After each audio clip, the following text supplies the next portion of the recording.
Alright, so we're at the beginning of the Burr Trail road. I've got a long ride today, so let's get started.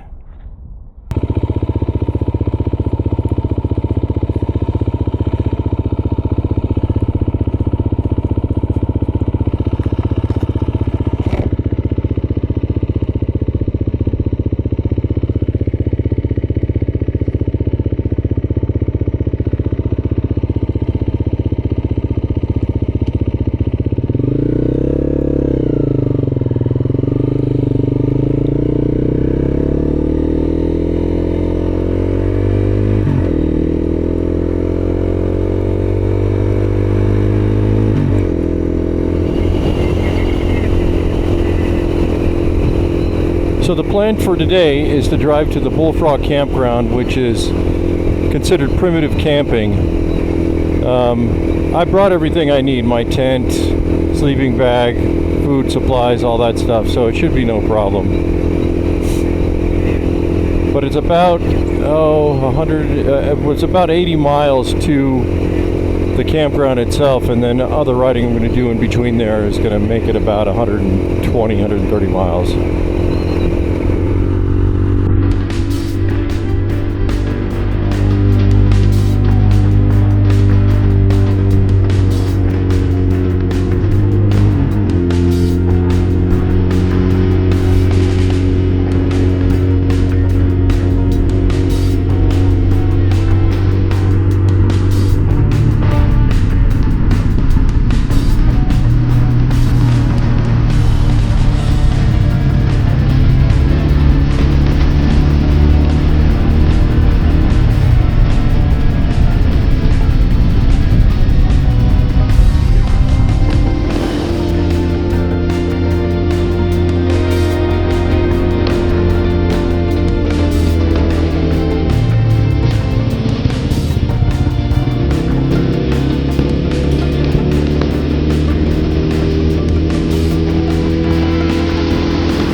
So I've got about an hour and 59 minutes, 2 hours to Bullfrog.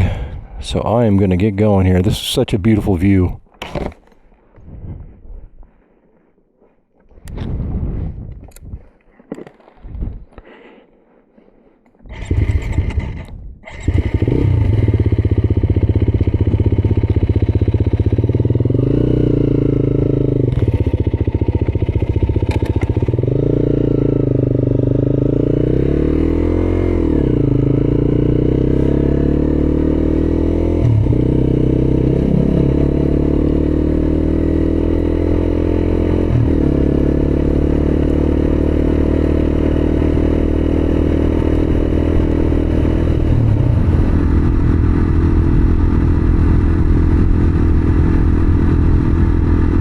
Okay, we are about 50 miles from Bullfrog, and every corner I take, I see a different landscape, a different color. It's just absolutely stunning out here. It's just, words cannot even describe it.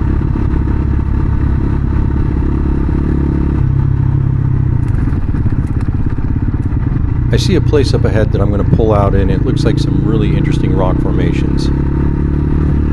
We'll take a break there.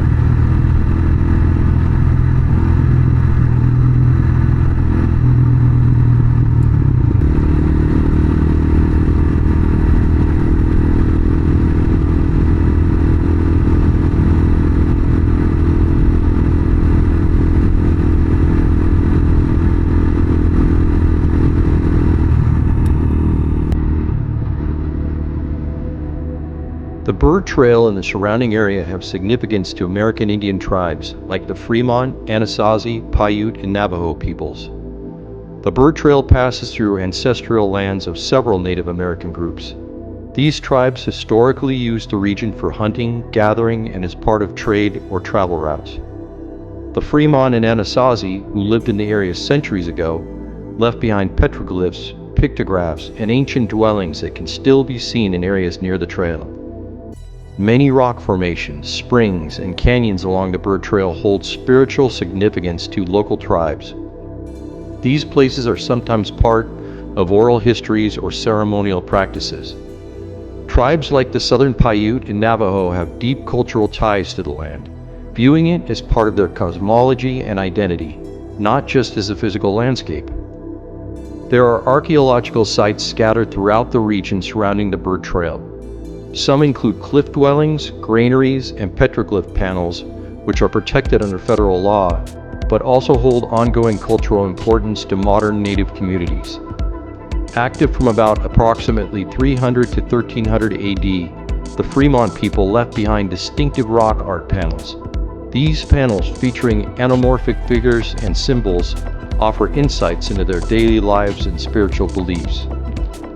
Coexisting with the Fremont, the Anasazi also contributed to the area's rich archaeological record with their unique artistry and architecture. While specific rock art sites along the Burr Trail are not extensively documented in public records to protect them from vandalism, nearby areas within Capitol Reef National Park house significant petroglyph panels accessible to visitors.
Let's see where this road goes. This isn't going in the direction of Bullfrog, but it looks so amazing out there. I want to stop and see what I can see and maybe do some drone shots.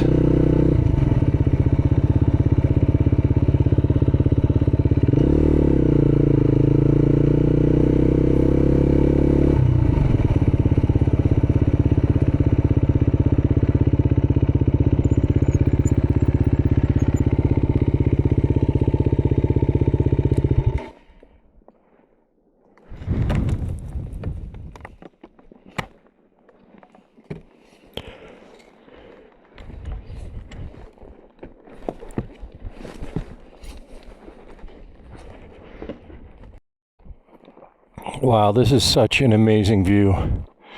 You could see this is part of Capitol Reef, and then I'm not sure what the mountain range behind them are, but look at the color. You've got the blue sky, the white-capped mountains, purple mountains, yellow rock, red rock, all different colors, green grass, the sand. It's just absolutely amazing. What a place. Someday I'm going to have to come back and camp here, I think, if I can. I think it's in designated areas only, but I'm not sure.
Well, I better get back because I got to get to Bullfrog.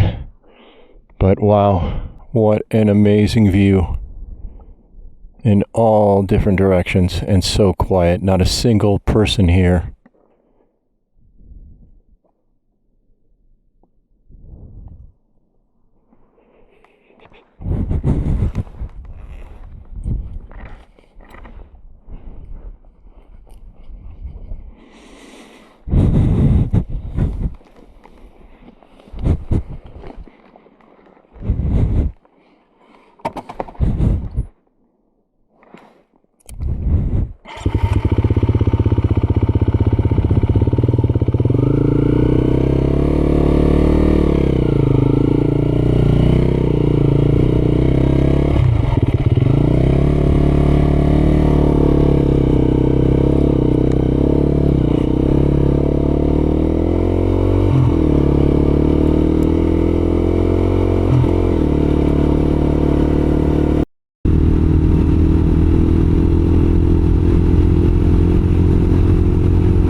Alright, it looks like I'm only a few miles away from Bullfrog near the campsite. I'm looking for the primitive campsite. I don't know exactly where that's going to be, but there should be signs.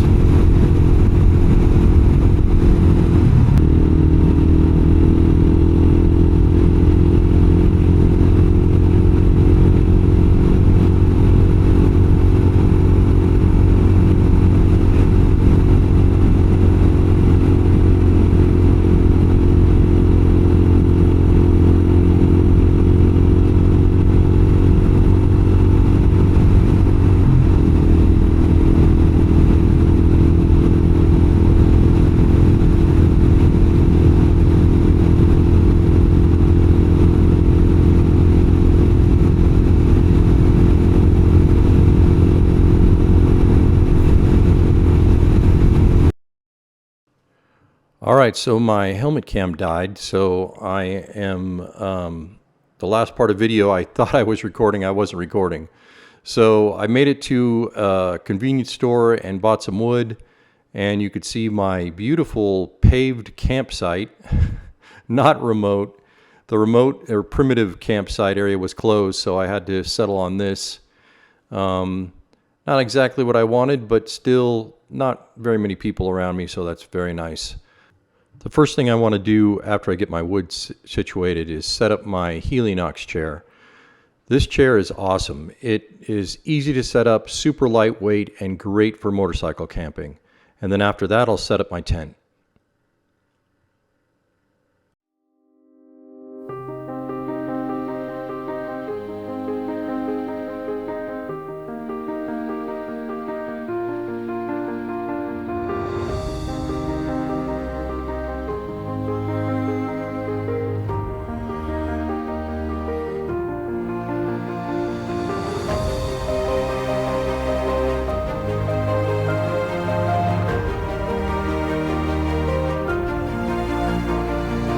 The tent I'm using today is from Near Zero. It is an awesome, very lightweight tent, probably weighs about 4 pounds and sets up extremely easily. I think I could set the entire thing up within 5 minutes.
All right, so I made it to my campsite and got the tent set up, got the bedding set up, got a fire going, and everything's good. It started off a rough day. I didn't sleep last night because it got down to 0 degrees up in Boulder where I was camping for the base camp where I started.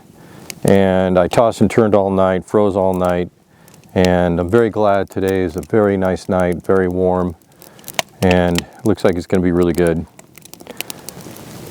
I love coming to these places. I wanted a more remote campsite, but unfortunately Glen Canyon doesn't have places that you can camp unless they're marked campgrounds. That's the rules here. So found this campsite. It's a nice spot, but just not as remote as I would like it.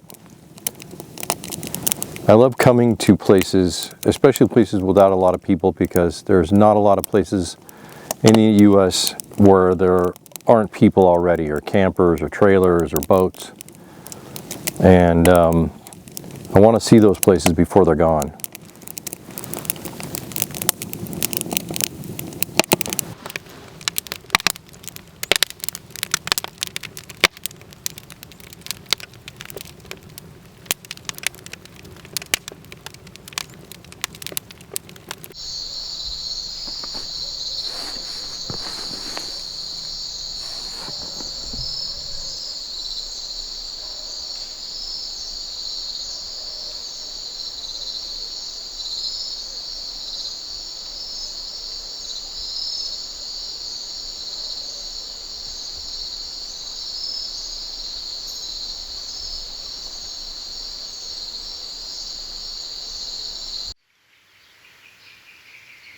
So after a great night's sleep, it was time to pack up and get going.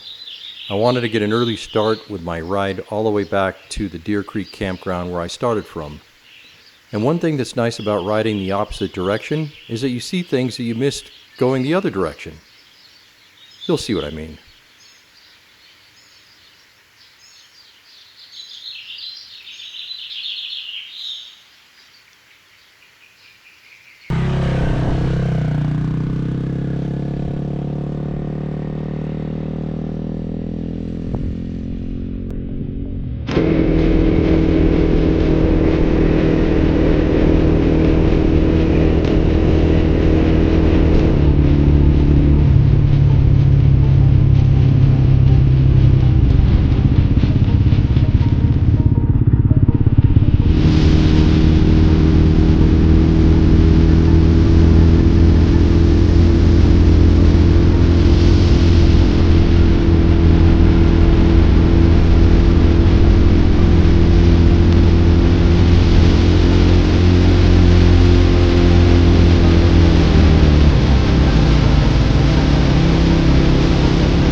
made it back.